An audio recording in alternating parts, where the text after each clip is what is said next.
Hey guys, Radhe Radhe. कैसे हैं आप सब? आई होप आप लोग बहुत अच्छे होंगे। और आज मैं बात करने जा रही हूँ ससुराल के बारे में। थोड़ा सा ये बोल सकते हैं टॉपिक थोड़ा सा डिफरेंट है, हाँ, लेकिन कोई बात नहीं। आज हम बात करेंगे कि जो हमारी जो पहली शुरुआत होती है, जहाँ से हमारा ससुराल में जो एंट्री होती है, तो वो किसके साथ, पति के साथ होती है। तो सबसे पहला जो हमारा जो बनता है किसी चीज को, मतलब सबसे ज्यादा प्रायोरिटी देने का, तो वो हस्बैंड ही है। अगर उनके साथ आपका कनेक्शन स्ट्रांग है तो आप बिलीव करिए कि आपकी जो पूरी लाइफ है बहुत अच्छी होने वाली है। तो किन चीज़ों को आप, मतलब आप अपनी लाइफ में इम्पोर्टेंट दें, जिसकी वजह से है ना आपका जो रिलेशन है बहुत स्ट्रांग हो। तो जो कि मैं फॉलो करती हूँ। पहली बात तो आज मुझे हंसी आ गई थोड़े से, जब भी जैसे कि मान लो पति जो होता है ना, थोड़ा ऐसा हो जाता है ना कभी कभार। अगर सामने वाले को थोड़ा सा अगर गुस्सा आ रहा है तो आप उस टाइम थोड़ा सा चुप रहेंगी ना, तो उनका गुस्सा थोड़ी देर में शांत हो जाएगा। अगर मान लीजिए पति थोड़ा अ, अच्छी, मतलब अंडरस्टैंडिंग उनकी अच्छी है तब। अगर मतलब उनका जो एंगर लेवल है हाई है, तब तो कुछ कहा नहीं जा सकता। वैसे अगर वो समझदार हैं तब तो वहाँ पे आपका चुप रहना बनता है। और चुप रहें तो आप, इससे क्या होगा, बहस आगे नहीं बढ़ेगी। और आप है ना, वो बोलते हैं ना, छोटी छोटी बहस से ही ना रिश्ते कब खराब हो जाए पता नहीं चलता है। और दूसरी बात है ना, तो क्या होता है, एक तो पहला जो टिप है वो अपने हस्बैंड के साथ कभी बेवजह की बहस ना करें। उससे कोई फायदा नहीं होने वाला है। एक तो क्या होता है कि वो चाहे छोटी सी झगड़ा हो सकता है, छोटा सा ही झगड़ा होगा, लेकिन वो पता नहीं कब बड़ा रूप ले ले। तो उससे थोड़ा बचकर रहें। मतलब मैं ये नहीं कह रही हूँ, मेरा बहुत ज्यादा होता है, लेकिन हाँ, उन सारी चीजों को अगर टाल दिया जाए तो बाद में, अगर हमेशा मान लो पति की गलती नहीं होती है, कभी कभार मतलब पत्नी की भी गलती होती है।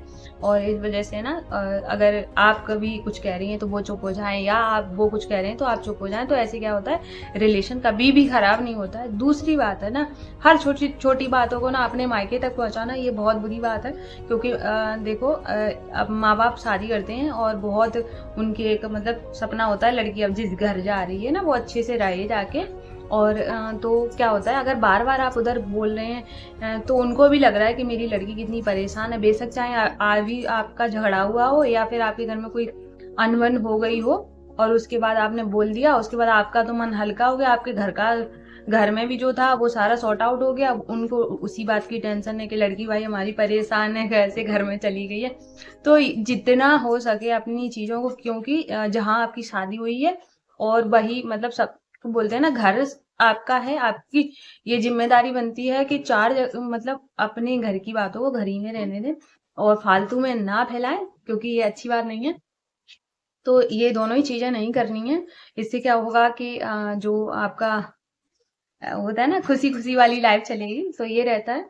और जैसे क्या आप किसी बात का कोई बुरा लग गया है, मैं हमेशा यही चीजें फॉलो करती हूँ कि मुझे किसी सामने वाले की कोई बात बुरी लग गई है, मैं उससे बोलना बंद कर देती हूँ। मुझे जब तक मेरा गुस्सा ठंडा नहीं हो जाता तब तक मैं उससे बात ही नहीं करूंगी। जब मेरा गुस्सा ठंडा हो जाएगा तो मैं उससे बात करना शुरू कर दूंगी। मुझे झगड़ा करने में कोई इंटरेस्ट नहीं है, क्योंकि देखो, आज अगर आपने झगड़ा करा ना, तो देखो सामने वाले के साथ आप झगड़ा कर रहे हो, तो आपके जब कोई चार बातें बोल रहा है, चार आप बोल रहे हो, तो आपने उस टाइम बोल दिया ना, आपने एक को बोला ना, तो फिर क्या है ना, आप कब पता नहीं, आज एक को बोला कल दूसरे को बोला, ऐसे बोलते बोलते आप अपनी जुबान खराब कर लेंगे। और जैसे ही आपकी जुबान खराब होगी, आपके शब्द पता नहीं कौन कौन से निकलेंगे, पता ही नहीं। आपकी जुबान खराब होगी, उसके बाद है ना आपका माइंड भी वैसा ही हो जाएगा, आप सोचने लगेंगे। और ये सारी चीजें बिल्कुल भी अच्छी नहीं है। और मुझे लगता है कि लाइफ एक बार मिली है, एंजॉय के साथ रहिए। मतलब अपनी मेरी मेरी मैं अपनी लाइफ को बताऊं तो मैं पूरा दिन घर का काम करने के बाद है ना, फिर मैं मेरे निष्ठू और कृष्णा और दोनों के साथ मतलब मैं खेलती हूँ। अभी जैसे सिवैया थे, तो सिवैया चले गए हैं। तो हमारा, हम तीन थे, अभी हम दो बचे हैं, तो हम दोनों ऐसे मस्ती करते रहते। बाहर शाम को मैं बाहर थोड़ा वॉक कर लेती हूँ।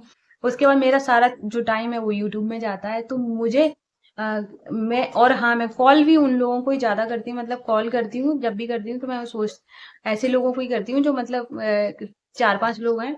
उसके अलावा मैं बेवजह किसी को कॉल नहीं करती हूँ, क्योंकि मुझे ऐसे लगता है कि अगर आप ज़्यादा किसी से बातें करते हैं तो आप अपनी कमजोरियां ही बताते हैं। बिना मतलब का कॉल करना कोई बनता ही नहीं है, वो बेवजह की बात है।